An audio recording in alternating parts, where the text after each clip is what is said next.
Well, good afternoon, guitar lovers. So, as you know, or some of you know, I recently purchased a Epiphone SG Classic. I was so impressed by this thing, and I've never owned a Gibson guitar. This Chinese-made Epiphone, I just can't stop playing. And I have some really nice Stratocasters, but this thing is very, very cool. P90s. So I thought I would do myself a huge service and buy my first Gibson guitar. Now, I've owned probably 200 guitars, bought and sold most of them. Got a few cheapies laying around that I play regularly. But I thought I'd buy a US-made Gibson SG because I like that SG so much. So let me introduce to you, now it's used, the Gibson SG HP2. This is a high performance, that's thus the HP. It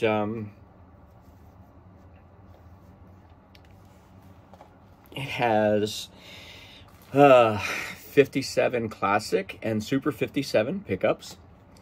It has push-pull, so it can split pickups.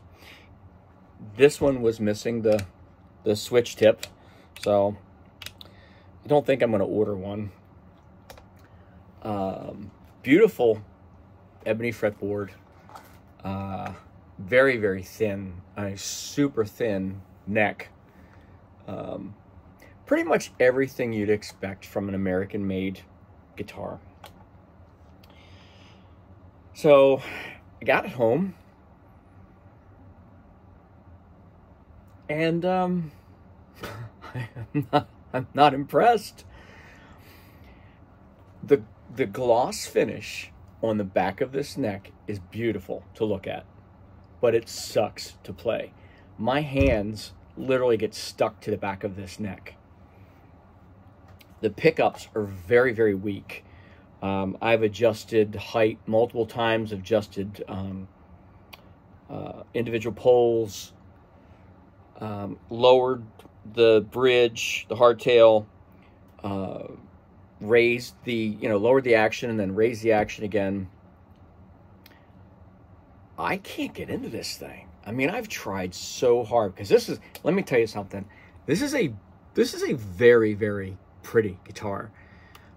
There's no question quality-wise. This is a very well-made guitar. Grover locking tuners. I don't know if you can see. That's terrible. I got to put my strap on.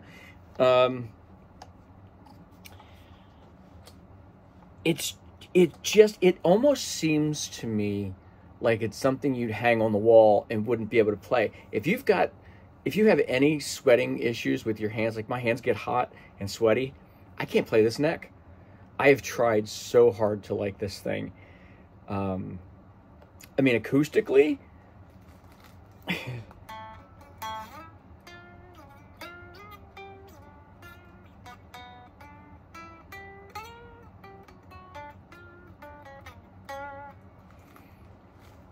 I mean,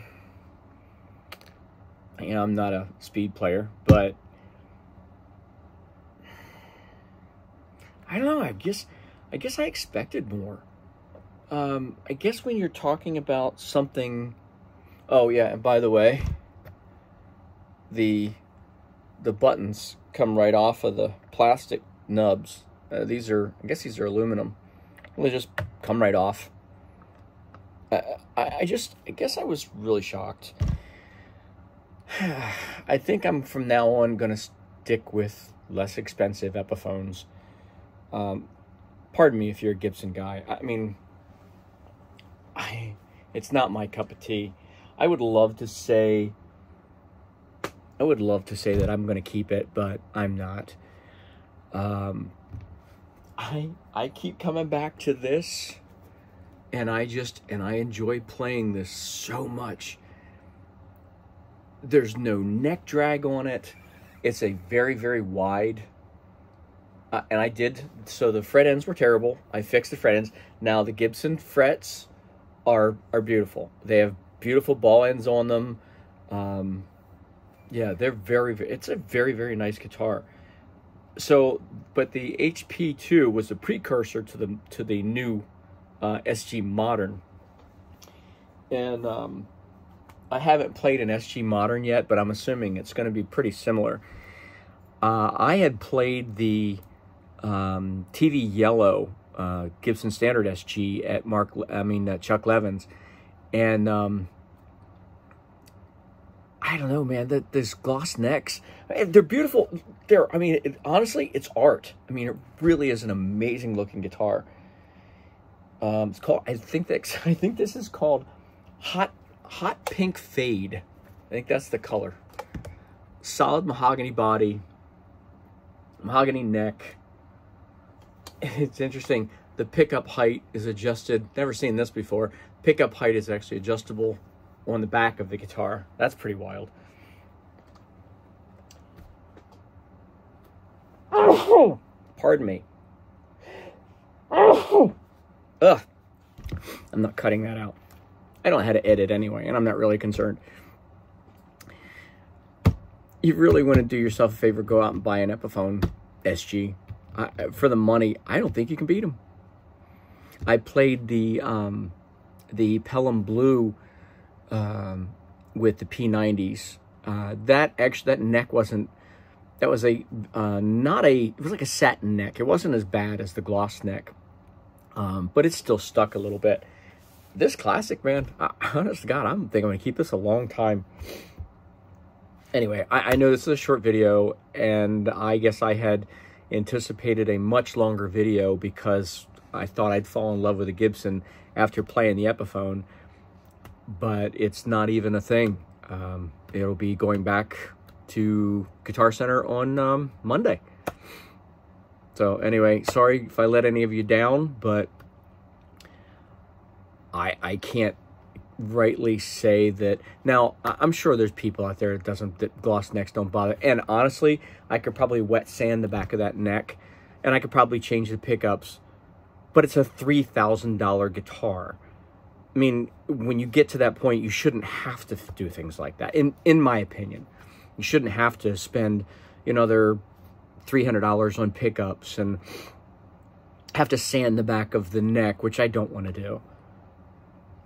I think I'll just stick with what I've come to love, and that's Epiphones. I mean, for the price and how good Epiphone has become, I mean, if you doubt me, go pick up a newer high-end Epiphone guitar next time you're at Guitar Center or Sweetwater, whatever store is closest to you.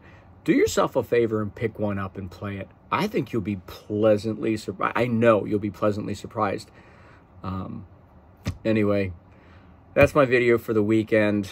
I'm going to review another guitar very soon. I hope you guys like this one. It's going to be pretty wild. It's not a very common scene guitar, and I'm guessing this one's going to be right up my alley. At least fingers crossed, I'm hoping it is. Anyway, I hope you guys are having a great weekend. Please like and subscribe. I hope to keep this channel going to inspire people to maybe do the same thing or learn how to play guitar. Anyway, so have a good night. See you guys.